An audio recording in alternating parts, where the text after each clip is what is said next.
This iHeartRadio station is brought to you by Vitamin Water. Okay, you can do this. I know. Carvana makes it so convenient to sell your car. It's just hard to let go. My car and I have been through so much together. But look, you already have a great offer from Carvana. That was fast. Well, I know my license plate and VIN by heart, and those questions were easy. You're almost there. Now to just accept the offer and schedule a pickup or drop-off. How'd you do it? How are you so strong in letting go of your car? Well, I already made up my mind, and Carvana's so easy. Yeah, true. And sold. Go to Carvana.com to sell your car the convenient way.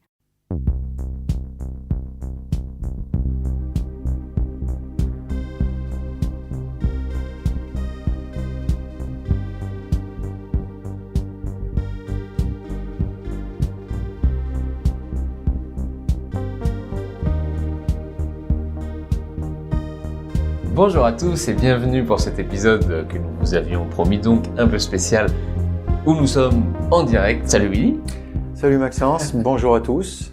Alors donc comme on vous le disait, on va en cette soirée du 12 au 13 août, là où il y a le maximum d'étoiles filantes qui seront observables dans le ciel jusqu'au 24 août, mais donc c'est cette nuit-là où il y en a le plus.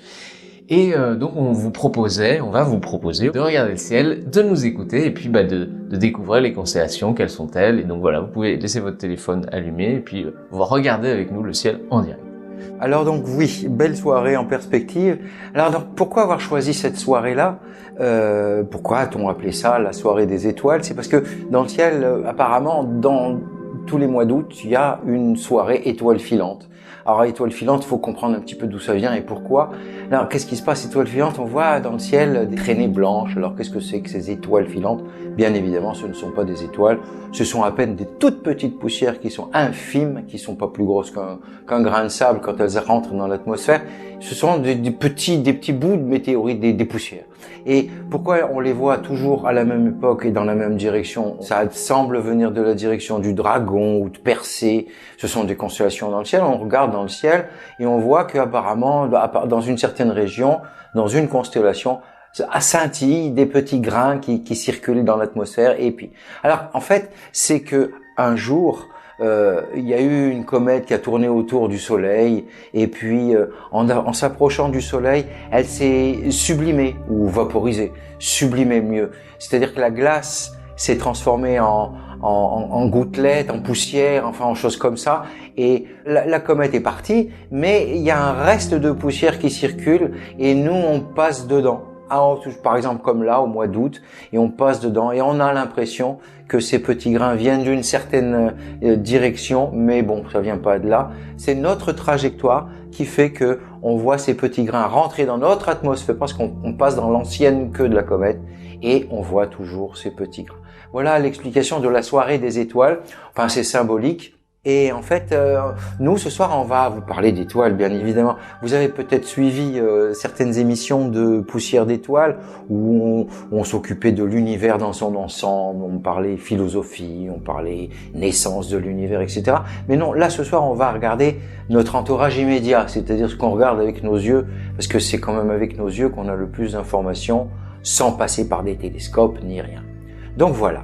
Imaginons, je vous souhaite, on sait jamais, que vous soyez dans une région en montagne ou alors dans une région assez désertique pour qu'il n'y ait pas trop de lumière de ville ou lumière parasite, et vous avez au-dessus de vos têtes un magnifique hémisphère, un ciel étoilé avec des petits points blancs. Voilà. Et déjà, ce spectacle est déjà complètement magique et il pousse au rêve. Rappelez-vous, enfants, les premières découvertes de ce ciel extraordinaire, c'est le mystère absolu. Et déjà, on peut voir tout simplement, vous, si vous avez le temps, vous pouvez vous amuser à compter les étoiles. Il y en a à peu près 3000 visibles à l'œil nu. On va parler justement de ces étoiles et de ces traits, de ces dessins, de ces figures qu'au fur et à mesure des siècles d'histoire, les hommes se sont amusés à créer, à imaginer des histoires tout autour. Et c'est un peu de ça dont on va vous parler parce que finalement, c'est beaucoup plus facile de retenir les constellations quand on connaît leur histoire. Et pour vous donner une idée de à quel point le ciel a marqué l'histoire de la civilisation, on en avait déjà parlé de toute façon dans des podcasts, mais on retrouve les premiers dessins de constellations dans des pierres gravées il y a 200 000 ans. Donc c'est pour vous dire un petit peu l'impact qu'a eu le ciel sur le développement de l'homme. Alors ce sont les astronomes chinois et égyptiens qui repéraient la direction du ciel par rapport à certains groupements caractéristiques d'étoiles, et c'est ainsi que, au temps des Égyptiens et des Babyloniens à peu près, furent constituées les premières constellations. Et puis on va attribuer des constellations en l'honneur d'animaux, de dieux, de légendes, de mythologies, etc. Voilà. En fait, et c'est vrai que, disons, en allant moins loin que 200 000 ans, bon, il y a 2000, 3000 ans, chez les Grecs, ils avaient commencé à avoir une espèce de mythologie assez étonnante, assez stupéfiante, avec des grands savants comme Aristote et compagnie. Pour eux, leurs premières observations étaient plutôt fines. Ils savaient, ils se disaient, bah oui, mais attends, moi je suis au centre de l'univers, la Terre ne bouge pas, et je vois bien que le ciel change toutes les nuits, et qu'il revient le lendemain, et que premier raisonnement qui était loin d'être faux, de dire qu'on était au centre du monde et que tout tournait autour de nous, c'était pas mal. Et déjà, avec ce genre de raisonnement, on arrivait déjà à comprendre pas mal de choses. Voilà. Donc, on voyait ce qu'on appelle la sphère des fixes. La sphère des fixes, c'était cette espèce de demi-sphère au-dessus de notre tête avec des petits points blancs. Et évidemment, la mythologie est arrivée et on appelait ça la sphère des fixes. Et puis, on pouvait même imaginer que c'était un grand drap noir avec des petits trous. Et derrière, il y avait une très grosse lumière. C'était le domaine des dieux. Enfin bref, vous comprenez bien qu'avec l'imagination fabuleuse de l'être humain, on pouvait aller se balader et avoir tout ce qu'on voulait. Voilà. Et alors justement, ces constellations, donc, on s'est aperçu que cette sphère des fixes, elle bougeait au fur et à mesure de l'année. On n'observait pas toujours les constellations au même endroit dans le ciel, tout simplement parce que nous tournons autour de notre étoile. Et donc on va définir une bande. En fait, le Soleil aussi se déplace au fur et à mesure de l'année dans notre ciel. Et surtout, le ciel derrière lui, cette sphère des fixes, elle bouge, et elle bouge derrière le Soleil. Donc on a l'impression que le Soleil passe à travers ces différentes constellations. En fait, il faut se rendre compte qu'à ce moment-là, lorsque les premières observations étaient faites par l'être humain, c'est-à-dire dès qu'on levait les yeux au ciel et qu'on était halluciné par la beauté des choses, on voyait une sphère des fixes, comme on l'a dit tout à l'heure, mais aussi on voyait des objets errants, c'est-à-dire sur ce fond fixe, bouger des trucs. Ils avaient l'air de bouger, alors on a même pensé que c'était carrément des dieux, alors on leur a donné des noms, tiens, ce truc-là qui bouge, c'est Jupiter, tiens, celui-là c'est Vénus, tiens, celui-là c'est Mars, enfin bref. Donc on les a appelés des astres errants, et en grec, astre errant veut dire planète. Donc, comme disait Maxence, en observant ce ciel qui avait l'air fixe derrière, avec ces objets qui circulaient dessus, dont la Lune et le Soleil aussi, on s'apercevait que ces astres errants avaient l'air de bouger quasiment tous sur cette même bande. C'est ce que Maxence était en train d'expliquer, et c'est une bande qu'on appelle le zodiaque. Le zodiaque, ou alors l'écliptique. Et donc ce zodiaque, donc on l'a défini, c'est les 12 constellations, et vous les connaissez, c'est votre signe astrologique finalement. En fait, d'où il vient et pourquoi on dit à telle époque de l'année vous êtes Verseau, vous êtes Sagittaire, c'est parce que c'est la constellation dans laquelle se trouve le Soleil à cette période de l'année. Donc en décembre, Capricorne, pourquoi ? Parce que en décembre, le Soleil est au niveau de Capricorne. Alors vous allez dire comment est-ce qu'on a fait pour le voir, puisque en plein jour le Soleil, on voit pas les étoiles derrière. Et donc on l'a fait en l'observant vraiment tout au lever du jour ou au coucher, où on commence à voir les étoiles et encore le Soleil pour deviner où il est dans ces constellations. Alors un mot encore sur la notion de zodiaque, de signe de zodiaque. Alors c'était très bien, je sais pas pourquoi on en dit 12, parce qu'en réalité il y en a 13. Alors voilà, vous connaissez tous le Bélier, la Vierge, le Cancer, le Capricorne, etc. Il y en a 12, mais en fait, il y en a une 13e, c'est le Serpentaire. Alors, pourquoi 12? Je sais pas. Est-ce que c'était mystique, 12 mois de l'année, le chiffre 12, est-ce qu'il avait une certaine signification? Ce qui fait que, c'est une opinion parfaitement personnelle.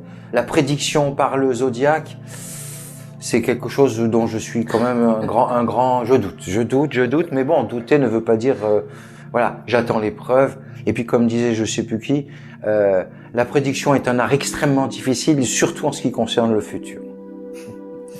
Alors, du coup, on avance dans le temps, on continue, la préhistoire, les Babyloniens, les Égyptiens, et puis les premières coordonnées, véritablement, une espèce de catalogue, d'almanach avec les coordonnées précises des étoiles et des astres aux différentes périodes de l'année. Et ça, on le doit à Ptolémée, et Il sera le premier à le faire de manière très précise, au IIe siècle avant Jésus-Christ. Et ce qui est fou, heureusement, c'est les écrits de Ptolémée ont été ensuite conservés par les civilisations indiennes et perses, et seront conservés par là-bas, mais vont complètement se perdre en Occident, en Europe, où au temps du Moyen-Âge, tout ça, on n'a jamais atteint cette précision. Et il faudra attendre Copernic, Kepler, au XVe siècle, donc 1000 ans plus tard, plus de 1000 ans plus tard, pour retrouver un tel degré de précision. C'est incroyable, du coup. Ouais, il y a eu j'allais dire un blanc, non, plutôt un noir, pendant plusieurs siècles, où la raison a perdu un peu de son efficacité face à un mysticisme un petit peu sévère et un peu même violent, quelquefois. Certains en ont payé le prix. Tout ça pour dire qu'effectivement, il en a fallu beaucoup de temps pour en arriver à un simple logiciel qui vous permet de voir jusqu'à des semaines à l'avance, des mois, des années à l'avance où sera le ciel, qui paraît extrêmement évident aujourd'hui en un clic et en même temps qui a demandé des siècles de raisonnement, de théorie, etc. Donc on va vous proposer donc d'arriver dans la partie un peu plus centrale de la vidéo, c'est-à-dire le ciel en lui-même. Observez le ciel. Si, comme disait Willy, si vous avez un beau ciel ce soir et que vous êtes en train de le regarder, eh ben on va vous expliquer, on va partir de la plus connue peut-être, la Grande Ourse, et puis on va continuer comme ça et on va défiler.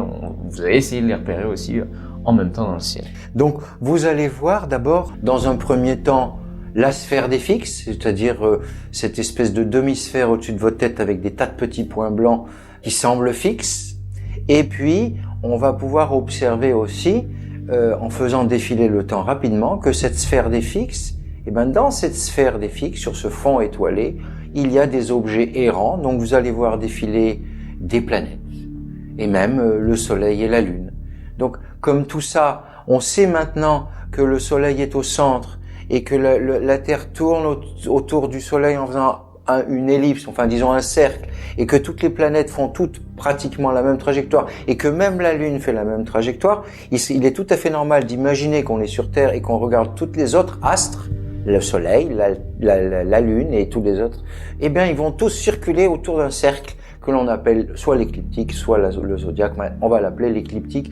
Et vous allez voir que de temps en temps, certaines vont se croiser, on va appeler ça des conjonctions, on peut appeler ça aussi il y a aussi des cas où des oppositions, bref, elles sont toutes en train de tourner. Mais on peut quand même estimer que c'est pas faux de dire qu'on est au centre. C'est pas tout à fait faux parce que on fait comme si on était au centre et on observe le ciel comme si on était au centre. Donc vous allez voir défiler les planètes, circuler sur ce fond fixe.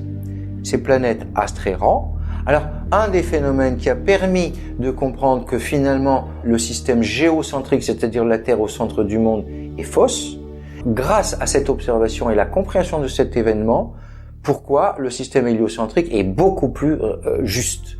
Quelque chose qui s'appelle la rétrogradation des planètes.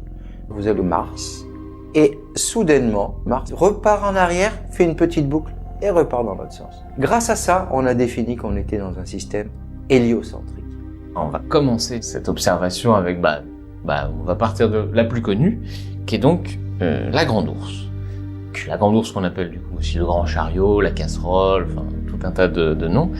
Pour votre culture personnelle, on va dire, Homère raconte donc dans son Odyssée que les soldats de garde à la guerre de Troie voyaient au cours de la nuit ce qu'ils appelaient les 7 bœufs tourner autour de l'étoile polaire. Et si vous constatez, effectivement, vous avez la Grande Ourse, qui est donc constituée principalement avec ces 7 étoiles qu'on reconnaît très bien, qui tourne autour de l'étoile polaire, mais sans jamais l'atteindre.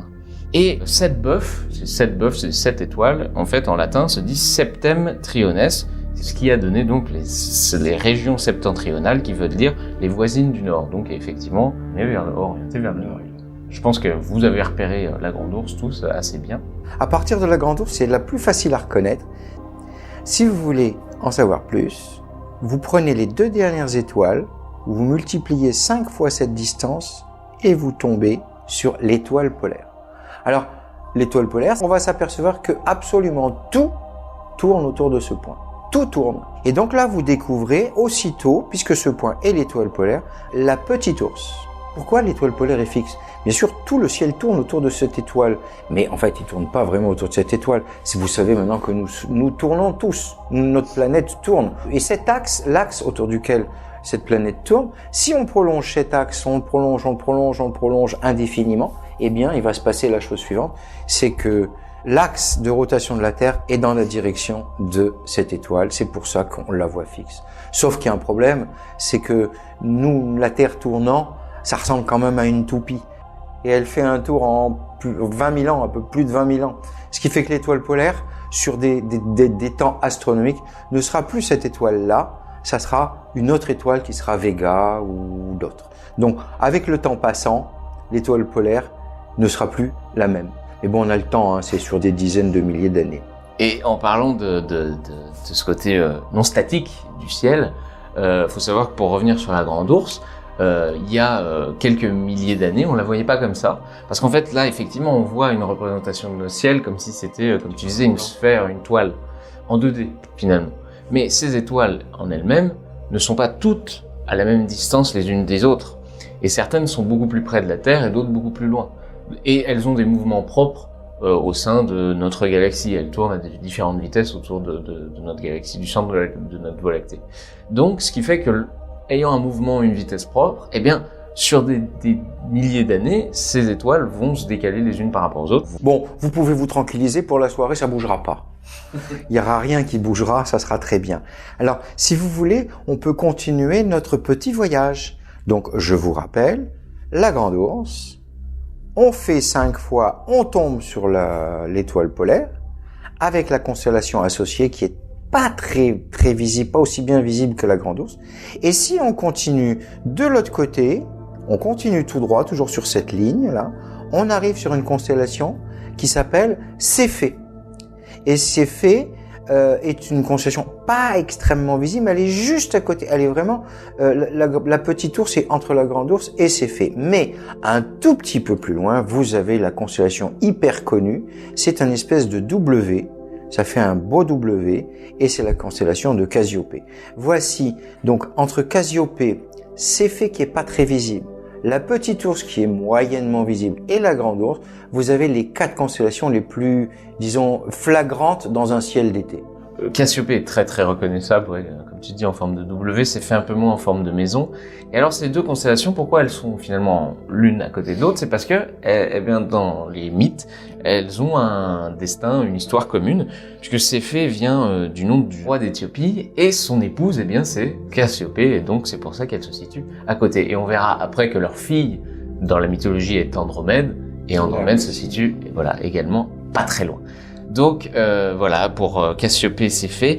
Une chose intéressante aussi qui s'est passée dans la constellation de Cassiopée, c'est en 1572, un astronome du nom de Tycho Brahe qui repère un phénomène qui est très rare sur un temps de vie humain d'observer, c'est l'explosion d'une supernova, c'est-à-dire une étoile qui arrive en fin de vie et qui explose. Et ça produit énormément de lumière, ces phénomènes, si bien que, en fait, pendant une courte période, ça a été observable à l'œil nu et c'était plus puissant, c'était le deuxième objet après la Lune le plus lumineux dans le ciel. Et donc ça apparaît, donc forcément Tycho Brahe s'est dit qu'est-ce qui se passe, pourquoi est-ce qu'on voit cette chose-là? Donc il a décrit ces observations très précises, puis petit à petit la luminosité progressivement est retombée et elle est aujourd'hui plus visible à l'œil nu. Et donc cette nébuleuse, eh bien ça a permis de montrer au-delà de juste l'observation. À l'époque, on croyait finalement que au-delà de la Lune, tout était dans l'éther et était parfait, immuable, immobile. Et donc là, ça montrait quelque part que le ciel aussi, dans le ciel, il se passait aussi des choses, qu'il évoluait et donc il n'était pas infini et parfait. Et alors en parlant de ce fond de ciel, voilà, qui paraissait immuable et qui paraît, comme on l'a dit avec Tycho Brahe, où il a remis en question ce côté immuable, éternel, infini, homogène, on pensait donc qu'il était homogène, infini, statique.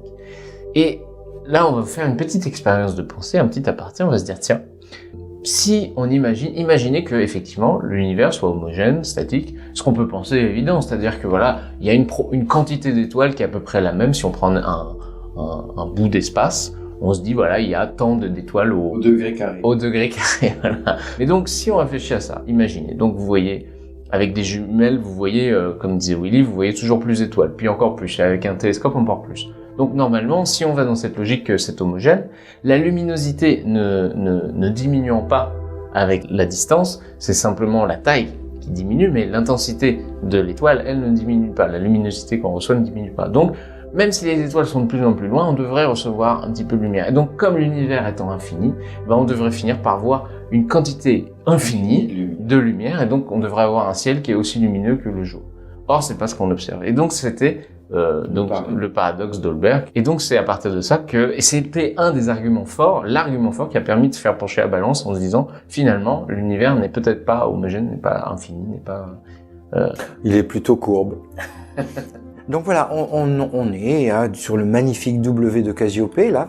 Et puis, si vous avez de la chance, un des magnifiques spectacles du ciel, c'est dans la direction de l'Est, un peu plus à l'Est. C'est difficile à observer, mais si vous avez de la chance et des jumelles, c'est magnifique. Vous avez ce qu'on appelle le carré de Pégase. Le carré de Pégase, il est reconnaissable parce qu'il est vraiment carré et puis il est assez grand. Avec une queue. Vous avez une première étoile, puis une seconde étoile, et puis vous faites un tout petit détour vers le au-dessus, et vous arrivez à la nébuleuse d'Andromède. C'est là une galaxie magnifique à voir avec des jumelles. Si vous avez jamais vu de galaxie en vrai, et non pas en photo, jetez un coup d'œil dans cette direction-là, et vous allez voir une magnifique lentille, une nébuleuse. Ça ressemble à vraiment, vu de très très loin, une galaxie d'Andromède, la galaxie d'Andromède, qui est notre voisine immédiate, qui ressemble beaucoup à notre galaxie qui s'appelle la Voie lactée, qui se situe à 2 millions d'années-lumière. Enfin bon, c'est au-delà de l'imaginaire. Donc voici pour ce magnifique endroit. Je vous souhaite de le trouver parce que c'est une très forte émotion quand on voit une galaxie pour la première fois avec des jumelles. Voilà. On peut continuer un petit peu. Revenons sur la Grande Ourse. Vous vous rappelez de la Grande Ourse? C'est la seule, la plus visible. Eh bien, vous allez vous balader maintenant. Vous prenez la queue de la Grande Ourse et puis vous filez tout droit et vous arrivez sur une constellation qui s'appelle la constellation du Bouvier. La constellation du Bouvier est aussi reconnaissable parce que au bout de la constellation du Bouvier, vous avez une magnifique étoile brillante de forte magnitude qui s'appelle Arcturus. Alors, elle est marrante cette étoile, juste vite fait comme ça. Si vous avez des jumelles, jetez un petit coup d'œil aussi. Peut-être vous allez vous apercevoir que c'est une étoile double. C'est-à-dire, bon voilà, comme son nom l'indique, 2 étoiles qui sont très très proches l'une de l'autre. Elle se situe à 36 années-lumière de la Terre. Ce qui fait qu'on peut la considérer comme étant notre voisine immédiate. 36 années-lumière, c'est-à-dire ce que vous êtes en train de regarder d'Arcturus, c'est Arcturus telle qu'elle était il y a 36 ans, c'est-à-dire en l'an 1980... Enfin, dans les années 90. Voilà, telle qu'elle était. S'ils nous regardent, eh ben, ils nous voient tel qu'on était dans les années 90. Donc, on est en train de regarder leur passé, ils sont en train de regarder le nôtre. Donc, c'est un petit clin d'œil à la notion de relativité du temps. Voici pour Arcturus. Voilà, et d'ailleurs, Arcturus et le Bouvier lui-même, alors sont 2 noms différents, Bouvier étant du romain et Arcturus du grec, mais ces 2 noms veulent dire la même chose pour vous souvenir que, à côté de la Grande Ourse, on trouve le Bouvier et Arcturus. C'est parce que Arcturus et Bouvier veulent dire tous les deux, que ce soit un romain ou un grec, les gardiens des bœufs. Et on avait dit juste avant que, la Grande Ourse était considérée comme les 7 bœufs. Donc voilà, elle est à côté, elle surveille la Grande Ourse. Voilà. Alors, juste en dessous, tout près toujours de la Grande Ourse, mais quasiment à l'horizon, elle est très peu visible, mais son nom est tellement charmant que je peux pas m'empêcher de vous le dire, la chevelure de Bérénice. Vous imaginez ce que les anciens, ceux qui ont donné des noms aussi magnifiques et aussi pleins de rêves, ils avaient une magnifique imagination pour voir la chevelure de Bérénice là. Alors les produits illicites devaient être licites à cette époque-là. L'alcool et l'absinthe devaient aussi aider à développer un imaginaire féroce. Donc voilà, mais enfin, on peut pas s'empêcher de voir la beauté des noms. Alors, juste au-dessus du Bouvier, vous avez faisable aussi, on peut le percevoir aussi, c'est la couronne boréale. Alors la couronne boréale, alors elle est, donc comme l'a dit Willy, juste au-dessus du Bouvier. Bouvier, j'en profite pour dire qu'il a la forme un peu on peut dire d'un nœud de cravate à l'envers. Et la cravate, finalement, c'est un peu le moyen mémotechnique. Et donc, juste au-dessus, on a cette couronne, parce qu'effectivement, ça fait une forme de diadème, un peu, qui sont constituées donc des étoiles qui sont visibles à l'œil nu, Margarita, Alphessa, Gemma et la Perle, qui est l'étoile la plus brillante centrale. Et puis, alors, d'où vient ce nom? D'après la mythologie, il s'agirait en fait du cadeau de noces que Vénus fit à Ariane, du nom de ce cadeau. On va où? Alors, on peut aller au-dessus, parce que en fait, il y a une scène un peu... Ah oui. Il y a une scène assez intéressante. Ah ouais, c'est la plus belle. Alors, il y a 3 étoiles que vous pouvez sans doute repérer assez facilement si vous regardez vraiment en haut dans le ciel. Vraiment, alors si vous avez de la chance, vous avez un beau ciel que vous pouvez même voir le petit voile laiteux qui est en fait la Voie lactée. Eh bien, en plein dedans, presque, vous pourrez voir 3 étoiles très brillantes qui sont Deneb, Vega et Altaïr, et on va voir toutes les 3 ce qu'elles sont et les constellations qui correspondent à chacune. Alors, on va commencer par une des plus brillantes, Vega. Vega se situe dans la constellation de la Lyre. Elle est très brillante. On appelle ces trois étoiles le triangle de l'été, parce qu'elle est visible du mois de juin jusqu'à fin septembre. Il est au-dessus de vos têtes. C'est un magnifique triangle très très grand. Vous voyez la trace de la Voie lactée. Et donc Vega est une étoile extrêmement intéressante parce que elle est vraiment pas loin. Elle se situe à peu près 25 années-lumière, ce qui est insignifiant quand je vous rappelle bien sûr que les distances dans l'univers se comptent en centaines, milliers, millions, milliards d'années-lumière. Donc c'est notre voisine immédiate. Et en plus de ça, Vega sera l'étoile polaire dans à peu près 25 000 ans. Voici pour Vega, qui est une magnifique étoile dans la constellation de la Lyre. Ensuite, si vous regardez bien, mais là il faut avoir un peu d'imagination, comme tous les gens de cette époque, vous allez voir la magnifique Deneb. Deneb, c'est une étoile qui est la tête, si vous regardez bien, ça a l'allure d'un cygne. Des étoiles forment le corps et des étoiles forment les ailes.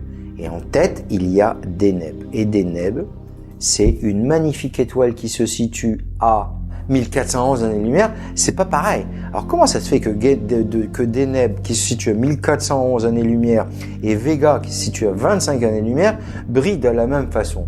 L'explication est extrêmement simple, c'est que Deneb est une étoile énormissime. C'est une étoile double, pulsante. L'énergie lumineuse envoyée par Deneb est fabuleuse. Et puis maintenant, la dernière, Altaïr, est extrêmement brillante aussi. Elle fait partie de ces 3 étoiles magnifiques. Elle est dans la constellation de l'Aigle et elle est une étoile bien brillante juste au-dessus de vos têtes. Là encore, une étoile relativement proche, qui est une étoile variable pulsante, c'est-à-dire qu'elle grossit, diminue, donc habiter autour, ça doit pas être sympa. Voilà. En tout cas, voilà, donc ces 3 étoiles qui vous permettent facilement de repérer, le signe est quand même très reconnaissable, et puis repérer, voilà, l'Aigle avec Altaïr, Deneb pour la constellation du cygne, et la Lyre avec Vega. Et alors, si vous remarquez, la Lyre c'est un oiseau, l'Aigle aussi, et puis le cygne aussi. Donc ici on a un espèce de bestiaire volatile, et il y a une raison, et en tout cas il y a une petite histoire avec ça, parce que juste à côté, elle est très... Alors si vous avez un bon ciel, vous pouvez le voir, sinon c'est un peu compliqué. Plein ouest, on avait vu donc le Bouvier, rappelez-vous, la couronne boréale, que vous pouvez essayer d'apercevoir. En tout cas, au-dessus d'Arcturus, elle est très visible, donc dans la constellation du Bouvier, vous montez, vous levez les yeux, et vous allez tomber normalement un petit peu en dessous de Vega, qui est très brillante aussi pour repère. Vous allez voir un carré qui sont les étoiles principales qui forment Hercule. Et donc, dans sa forme, si vous arrivez à repérer toutes les étoiles, mais ça c'est compliqué, ça forme en fait quelqu'un qui a un genou à terre et qui a les 2 bras tendus avec un arc dans une main et le bras tendu dans l'autre. Et donc pourquoi il a son arc?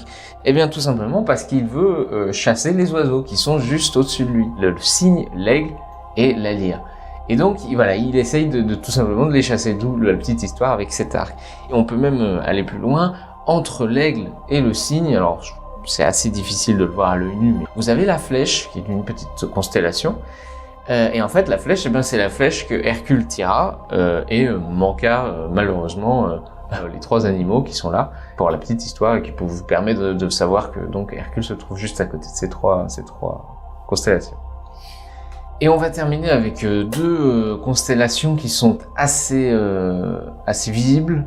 Si vous avez un horizon dégagé, plein sud, vous allez trouver la constellation du Sagittaire, qui est constituée d'étoiles assez visibles, donc normalement ça devrait pas être très difficile. Sagittaire qui représente un hydre, un homme cheval, donc voilà, pour les repérer, c'est tout simplement juste au-dessus de l'horizon plein sud. Et puis juste à côté, sur la gauche, légèrement sur la gauche et sud-est, vous trouverez normalement, si vous avez un horizon dégagé, c'est pas possible de le louper. Vous avez 2 points très brillants déjà. Là pour le coup, ce sont des planètes que sont Jupiter et Saturne. Vous pouvez pas les louper, c'est les astres les plus brillants dans le ciel. Et puis surtout, si vous les regardez, elles scintillent pas. Pour repérer si c'est une planète, c'est assez simple, elles scintillent pas. Une étoile scintille parce que la luminosité nous vient de très loin, donc elle fluctue. Mais les planètes étant beaucoup plus près, leur luminosité ne varie pas, donc elle est stable. Et donc vous avez Jupiter et Saturne, que vous pouvez observer d'ailleurs avec des jumelles ou un télescope si vous pouvez. Donc la plus brillante des 2 planètes que vous pouvez voir c'est donc Jupiter, et la seconde qui est un petit peu moins brillante, c'est Saturne. Et Saturne se trouve en plein dans la dernière constellation qu'on va voir, qui est donc le Capricorne. C'est une des constellations les plus anciennes qui existent, malgré pourtant sa faible luminosité. Les descriptions de cette constellation se retrouvent même sur des tablettes babyloniennes qui remontent à 3000 ans avant Jésus-Christ, donc c'est vous dire, sachez-le, voilà, la constellation du Capricorne, c'est celle où se trouve Saturne. En tout cas, actuellement dans le ciel, c'est pas toujours le cas, bien sûr, au cours de l'année, puisque Jupiter et Saturne tournent autour du zodiaque, comme on le disait au début. Voilà, je pense que notre petite balade se termine. Et espérons que ça vous a fait rêver et puis que vous allez continuer à rêver en regardant ce magnifique spectacle qu'est le ciel. Une dernière petite chose peut-être, c'est le miracle, ou je ne sais pas comment on peut l'appeler, d'être là. Je vous rappelle que dans Poussière d'étoiles, je vous en ai parlé, il y a plus d'étoiles dans le ciel que de grains de sable sur toute la planète, que tous ces grains de sable sont des étoiles et qu'à partir d'étoiles, elles naissent, elles meurent. Et en naissant et en mourant, certaines étoiles toutes les étoiles sont des usines à fabriquer des atomes. Et la mort d'étoiles a fabriqué finalement d'autres étoiles qui ont fabriqué d'autres étoiles et finalement qui ont fabriqué des planètes, puis avec la vie dessus. Donc c'est absolument extraordinaire cette histoire-là. Une dernière petite chose pour vous dire que les assemblages ont été, disons, réglés avec une minutie extrême, avec des constantes qui permettent d'élaborer des lois, qui permettent à tout ça de s'assembler pour fabriquer des choses complexes. Mais une toute petite erreur sur une toute petite constante, n'importe laquelle, un tout petit chiffre qui chavire, et rien n'aurait été possible.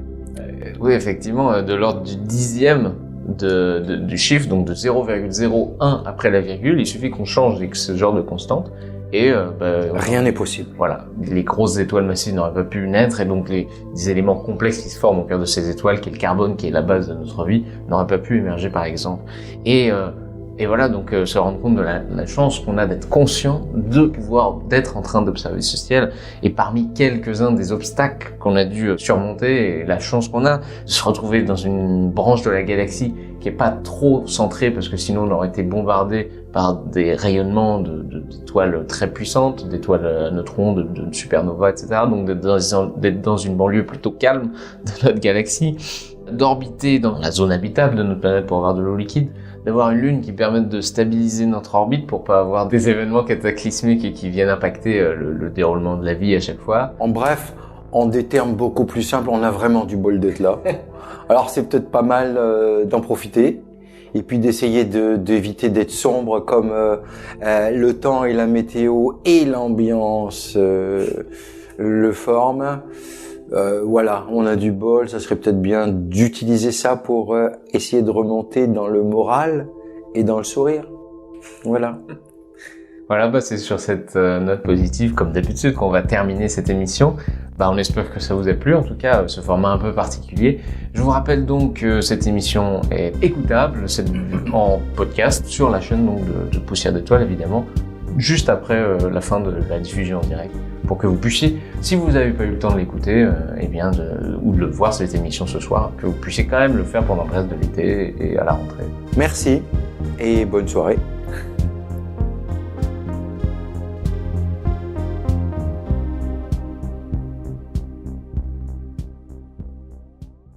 This iHeartRadio station is brought to you by Vitamin Water.